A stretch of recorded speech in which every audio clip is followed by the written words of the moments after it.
20 എണ്ണം ഉണ്ട്. അപ്പൊ 20 എണ്ണം എന്ന് പറയുമ്പോൾ 100 രൂപ ലാഭം കിട്ടുന്നത്. ഞാൻ ഈ മൊത്തം ടിക്കറ്റ് എടുത്തു കഴിഞ്ഞാൽ അമ്മ ഇപ്പൊ തന്നെ വീട്ടിൽ പോവും? ചിലപ്പം 2 മണിയൊക്കെ പോകും. എന്താ എന്ത് ചെയ്യും 2 മണി വരെ?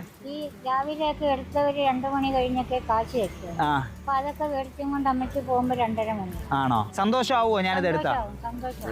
നാഗമ്മയ്ക്ക് സന്തോഷമാവോ? ഇതെല്ലാം കൂടെ 1000 രൂപയല്ലേ? ഞാനങ്ങ് എടുക്കുക. ഇത് എടുക്കുന്ന എന്താന്ന് പറഞ്ഞാ, അല്ലെങ്കിൽ അമ്മ ഇത് വിൽക്കാനായിട്ട് ഇന്ന് മൊത്തം നടക്കണം. അതിലും കാട്ടി നല്ല ഇത് മൊത്തം ഞാനിങ്ങ് എടുക്കുക. ദൈവമായിട്ട് കൊണ്ടുവന്നതാണ്. ആണോ? അങ്ങനെ വിശ്വസിക്കുന്നുണ്ടോ? അങ്ങനെ വിശ്വസിക്ക്. ഇതിൽ നിന്ന് അമ്മയ്ക്ക് 100 രൂപയെ ലാഭമുള്ളതെന്ന് എനിക്കറിയാം, മനസ്സിലായോ? പക്ഷെ അതുകൊണ്ടൊന്നും ആവൂല. അതുകൊണ്ട് ഒരു ദിവസം അമ്മ എന്ത് ചെയ്യുക, അടുത്തൊരു 5 ദിവസം അമ്മ ഇങ്ങനെ ഓടി നടന്നാൽ കിട്ടുന്ന വരുമാനം ഇതിനകത്തുണ്ട്. അതുകൊണ്ട് അടുത്ത 5 ദിവസം എന്ത് ചെയ്യുക, വിശ്രമിക്കുക. എന്നും ഇങ്ങനെ ഓടണ്ടേ ഈ പ്രായത്തിൽ. എനിക്ക് സന്തോഷം. അമ്മയെ കണ്ടതിൽ.